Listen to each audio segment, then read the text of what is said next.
నమస్తే. ఇన్నాళ్ళు నన్ను సపోర్ట్ చేస్తూ, ఎంకరేజ్ చేస్తూ మీ ప్రేమని నాకు అందిస్తున్న ప్రతి ఒక్కరికి కృతజ్ఞతలు. అలాగే ఈ వీడియో కూడా ఖచ్చితంగా మీకు ఉపయోగపడుతుంది. లైక్, షేర్ అండ్ సబ్స్క్రైబ్ చేసి మీ సపోర్ట్‌ని నాకు అందించండి. అలాగే ఈ వీడియో పట్ల మీకున్న అభిప్రాయాన్ని కామెంట్ సెక్షన్‌లో కామెంట్ చేసి తెలియజేయండి. ఇప్పుడు వీడియోని చూద్దాం.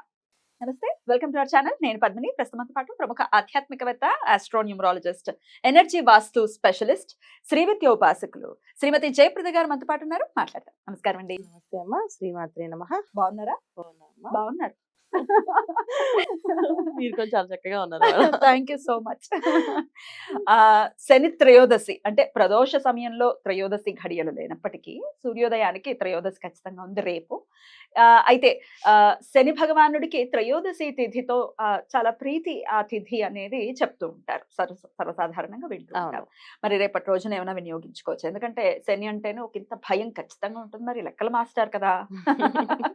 కొంచెం స్ట్రిక్ట్ గా ఉన్న వాళ్ళతో ఎప్పుడు భయపడుతూనే ఉంటారు. బట్ దెన్ డిసిప్లైన్ గా మన లైఫ్ ని మనం అలవర్చుకుంటే గనక దిస్ నో ప్రాబ్లం. అది ఆ చిన్న లాజిక్ ని కనుక పట్టుకుంటే అయిపోయింది.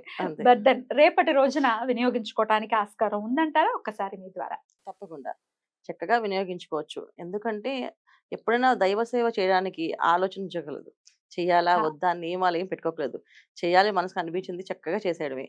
ఉందా లేదా అని పక్కన పెడితే త్రయోదశి సూర్యోదయానికి ఉంది కనుక కొంతమంది సూర్యోదయానికి ఉన్నప్పుడు ఆ తిథంతా ఆ రోజంతా ఉన్నట్టే లెక్క వేస్తారు. ఎవరికి ఉండదు అంటే సాయంకాలం అభిషేకాలు చేసుకునేవాళ్ళు. త్రయోదశి అభిషేకాలు విశేషంగా చేస్తారు ప్రదోష కాలంలో. ఈ ప్రదోష త్రయోదశి అనేది సాయంకాలం ఇవాళ అయిపోతుంది వాళ్ళకి, రేపు అనేది ఉండదు. సో అందుకని రేపు శని త్రయోదశి కింద లెక్క వస్తుంది. చక్కగా శని భగవానికి తైలాభిషేకం చేయించుకోవడం, తర్వాత చక్కగా పొద్దున్నే టెంపుల్ కి వెళ్ళి ఆయనకంతా ఎర్లీ మార్నింగ్ చేయాలి. శని భగవానుడు అంటే ఎర్లీ మార్నింగ్, అది సూర్యోదయం పూర్వమే అంటారు ఆయన. సో అలా చేసిన వాళ్ళకి చాలా బాగా కలిసి వస్తుంది.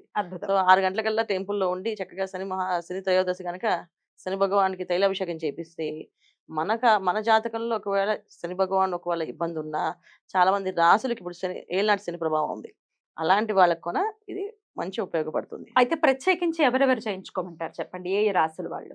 మకర రాశి వాళ్ళు, మీన రాశి వాళ్ళు, తర్వాత మేష రాశి వాళ్ళు ఇదంతా చేయించుకోవచ్చు.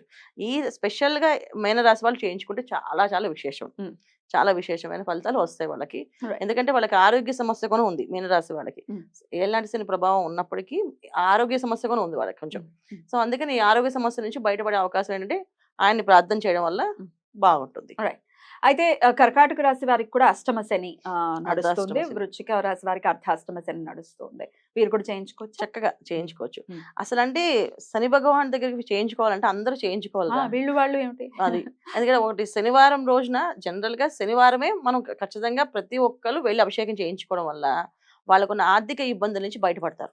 చాలా మందికి ఆర్థిక ఇబ్బంది వాళ్ళ రోజున ఎంత బాగా సంపాదిద్దాం అనుకున్నా ఆర్థిక ఇబ్బంది ఎవరికొకరికి కొంచెం ఏ చెట్టుకి అంత గాలి అన్నట్టుగా వాళ్ళకి ఆ ఇబ్బందులు ఉన్నాయి. సో అలాంటి ఇబ్బందులు పోవాలంటే ఇది.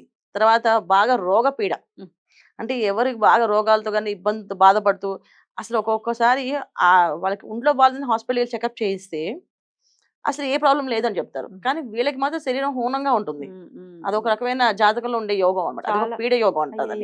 సో ఆ పీడ యోగం ఉన్నంత కాలం ఏం టెస్టులు చేయించండి, డయాగ్నోస్ అవ్వదు. అది ఏం లేదు అంటారు. సో ఇంట్లో వాళ్ళంటే ఇది నాటకాలు ఆడుతుందేమో అనిపిస్తుంది. అయ్యో పాపం. ఆడవాళ్ళు అయితే అలాగే అనేస్తారు, నాటకాలు ఆడుతుంటుంది వంట చేయడానికి వాటికి, చూస్తే హాస్పిటల్ ఏం లేదని చెప్పేసి. మగవాళ్ళు అయితే చెప్పుకోరు, ఇంకా వాళ్ళకి ఆ ప్రాబ్లం ఉన్నా వాళ్ళు సఫర్ అవుతుంటారు. కానీ ఆడవాళ్ళకి బాగా ఎక్కువ శిక్ష పడుతుంది. సో అలాంటి వాళ్ళకున్న శనివారం రోజున నవగ్రహాల ప్రదక్షిణాలు చేసిన, ఈ శని భగవానికి తైలాభిషేకం చేయించిన డయాగ్నోస్ అవుతుంది. ప్రాబ్లం ఏంటో తెలుస్తుంది, రిలీఫ్ వస్తుంది. చాలా మంచి విశేషం ఫలితాలు. తప్పకుండా. అయితే ఇక జన్మ జాతకంలో శని భగవానుడు ఎవరెవరికి యోగించేటటువంటి పరిస్థితి అధికంగా ఉంటుంది, ఏ పొజిషన్స్ లో ఉంటే ఆయన కొంచెం ఇబ్బంది పెట్టేటటువంటి పరిస్థితి ఉంటుంది అంటే ఒక జ్యోతిష పండితులుగా మీరేం చెప్తారు? అంటే యోగించడం అంటే వాళ్ళ లగ్నం నుంచి శని భగవాన్ ఎక్కడ ఉన్నారని బట్టి ఉంటుంది. రాశి బట్టి అంటే వృషభ రాశి వాళ్ళకి శని భగవాన్ యోగిస్తాడు. శని ఎక్కడున్నా కూడా వృషభ రాశి వాళ్ళకి యోగిస్తారా? ఎందువలన? ఎందుకంటే తులారాశి ఆయన ఉచ్చి పొందుతారు కదా. సో తులారాశికి వృషభ రాశికి శుక్రుడు అధిపతి. సో శుక్రశనులు ఎదుర్కొన్న ఫ్రెండ్లీ నేచర్ ఉన్నారు, మనస్తత్వం ఉన్నవాళ్ళు, అంటే ఒకే మనస్తత్వం కలిగిన వాళ్ళు. సో ఎందుకంటే ఆయన శుక్రుడు యోగమా భోగం అని చెప్తారు, కానీ శుక్ర భగవానుడు ఇచ్చేది ఏంటంటే ఒక డిసిప్లైన్. డెఫినెట్లీ ఈ పని ఇలా చేయాలి అంటే ఒక పద్ధతిగా పూజ చేయడం మొదలుపెట్టారు అనుకోండి, వాళ్ళు ప్రతిరోజు అదే టైం పూజ చేస్తారు. అదే శుక్రుడికి అనుగ్రహం ఉంటేనే జరుగుతుంది. అది గురువుకి అనుగ్రహం కాదు, శుక్రుడికి అనుగ్రహం ఉంటే వాళ్ళు ఆ టైంకి కరెక్ట్ గా కూర్చోగలని పూజ చేయగలరు. అలా ఎవరైతే టైం పాటిస్తారో అలా పాటించే వాళ్ళంటే శని భగవానికి ఇష్టం. ఉమ్, సో అందుకని శుక్ర శనులు ఇద్దరు మనకి యోగ కాలం. ఉమ్, సో అందుకని బాగా యోగిస్తారు. వృషభ రాశి వాళ్ళకి చాలా బాగుంటుంది. ఉమ్, సో కాకపోతే ఏంటంటే వీళ్ళు ఆ డిసిప్లిన్ తప్పినా అబద్ధాలు ఆడినా వాళ్ళకి ఇబ్బంది పడతారు శని భగవానుడు. ఓ ట్రీట్మెంట్ కూడా అలానే ఉంటుంది మరి ఉంటుంది. పనిష్మెంట్. అవును. ఎందుకంటే ఈ పద్ధతిలో ఉండాలంటే ఆ పద్ధతిలో ఉండాలి. ఈ పద్ధతి లేకపోతే మిలిటరీ రూల్స్ అన్నమాట ఇవి. సో మిలిటరీ రూల్స్ లో ఒక్క చిన్న తప్పు చేసినా పెద్ద పనిష్మెంట్ ఇస్తారంట వాళ్ళు. అలాగే మనకి శని భగవానుడు పెద్ద పనిష్మెంట్ ఇస్తాడు. వృషభ రాశి వాళ్ళకి, తర్వాత తులా రాశి వాళ్ళకి, మేష రాశి వాళ్ళకి. వీళ్ళకి కూడా పనిష్మెంట్స్ ఉంటాయి. మిగతా వాళ్ళకి ఉండదు. నార్మల్ గా ఉంటుంది. కాకపోతే ఏంటంటే ప్రతిరోజు మనం శని భగవాన్ని తలుచుకోవడం, ప్రార్థన చేయడం, ప్రదక్షిణాలు చేయడం చాలా మంచి విశేషమైన ఫలితమే. చాలా మంది ఏంటంటే నవగ్రహాలు ప్రదక్షిణాలు చేయకూడదు, అది చేసే కాలు కడుక్కోవాలి, చేతులు కడుక్కోవాలంటే అదేం లేదు. దేవాలయంలో నవగ్రహాలు ఉంటే తప్పులేదు. సపరేట్ నవగ్రహాలకు వెళ్ళినప్పుడు నవగ్రహాల టెంపుల్స్ ఉన్నాయి. ఇప్పుడు కుంభకోణం లాంటి టెంపుల్స్ ఉన్నాయి. ఆ టెంపుల్స్ మనం వెళ్ళినప్పుడు ఖచ్చితంగా ఒక్కొక్క టెంపుల్ కి స్నానం చేస్తే వెళ్ళాలి. అదొక నియమం ఉంది. కానీ ఇక్కడ మనకి లేదు. చక్కగా చేసుకోవచ్చు. ఇది దేవాలయంలో ఎప్పుడైతే ఆ ప్రాంతంలో నవగ్రహాలు ఉన్నాయో ఇంకా శివుడు అక్కడ మెయిన్, అలాగే వెంకటేశ్వర స్వామి మెయిన్ ఉండొచ్చు. వాళ్ళ టెంపుల్స్ ఇప్పుడు ఎప్పుడైతే ఉన్నాయో వీళ్ళు చక్కగా చేసుకోవచ్చు. అయితే శని భగవాను పూజించాలన్నా నవగ్రహాలు మీరు ఇందాక అన్నట్టుగా నవగ్రహాలకి ప్రదక్షిణలు చేయాలి అన్నా ఒక ఇంత భయపడుతూ ఉంటారు.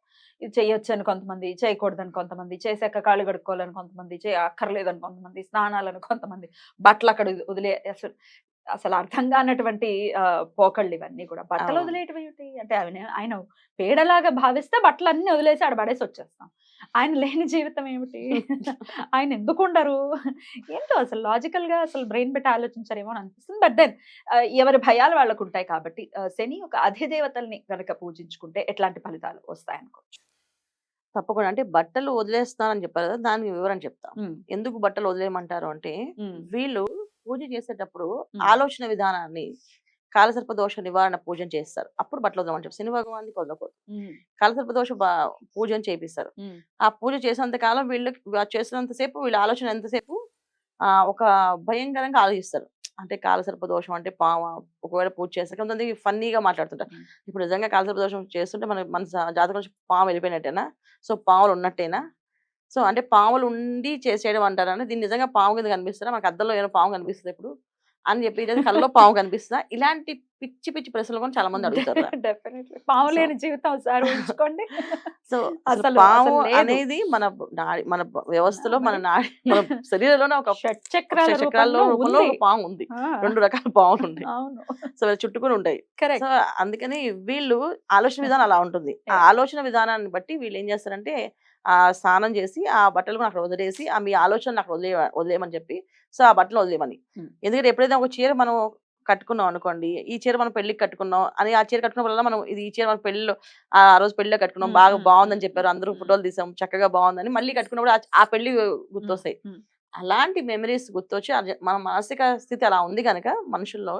సో ఈ పండితులు ఏం చెప్పారంటే మీరు పూజంతో అయిపోయిన తర్వాత ఆ బట్టలు అక్కడ వదిలేసి ఆ హోటల్లోనే వదిలేసి ఏదో సత్రంలోనే వదిలేసి మీరు బయలుదేరండి అని చెప్తారు, మెంతి చూడకుండా అనేసి. సో అంటే వీళ్ళు తలుచుకోకూడదు జీవితంలో అని చెప్పేసి దాన్ని శనికి పెట్టేసుకుని శనికి అన్వయించేసుకుని శని భగవాన్ ఉండాలి కదా. శని భగవాన్ చేయాల్సింది ఒకటి ఏంటంటే డిసిప్లిన్ గా పొద్దున్నే సూర్యోదయం పూర్వమే నిద్ర లేవాలి. సో చక్కగా నిద్ర లేచి నమస్కారం చేయాలి, పెద్దవాళ్ళని గౌరవించాలి, పని వాళ్ళని విసుక్కోకూడదు. సో ఎప్పుడైనా కింద పనిచేసే వాళ్ళని విసుక్కున్నామంటే ఆయన కోపం వస్తుంది, అలాగే పెద్దవాళ్ళని విసుక్కున్నామంటే కోపం వస్తుంది. సో ఆయన ఎంత యోగించిన స్థితి ఉన్నప్పటికీ మనం ఇలాంటి పనుల్లో అంటే ఇలాగా రెస్పెక్ట్ లేకుండా మాట్లాడామంటే ఖచ్చితంగా ఆయన అనుగ్రహం ఉండదు ఆయనది. ఎందుకు అనుగ్రహం ఉండదు అంటే ఆయనకి కావాల్సింది నువ్వు ఎంత పూజ చేసావు, ఎన్ని గుంజీలు తీసావు, అది ఎంత తైలాభిషేకం చేయించావు, నాకు ఎంత బ్రాహ్మణుడికి దానం ఇచ్చావు అనేది చూడడం, నువ్వెంత పద్ధతిగా ఉన్నావు అని మాత్రమే చూస్తారు. సో ఆ పద్ధతి మనం తప్పినప్పుడు ఖచ్చితంగా మనకి శిక్ష అనేది అది. సో నిత్య దైనందిన జీవితంలో మార్పులు ఏవైతే ఉన్నాయో ఖచ్చితంగా చేసుకుంటూ అప్పుడు దాని తర్వాత ఆరాధన చేయటం అనేది శ్రేష్టం. ప్రత్యేకించి శని భగవాన్. అవును, అద్భుతం అండి, చాలా చక్కగా వివరించారు. రేపటి రోజున ప్రతి ఒక్కరు కూడా చక్కగా వినియోగించుకుని శని భగవానుడి యొక్క అనుగ్రహాన్ని పరిపూర్ణంగా మన వాళ్ళు పొందాలని మనస్ఫూర్తిగా కోరుకుంటూ thank you so very much అండి. నమస్తే. నమస్కారం అమ్మా. శ్రీమాత్రే నమః.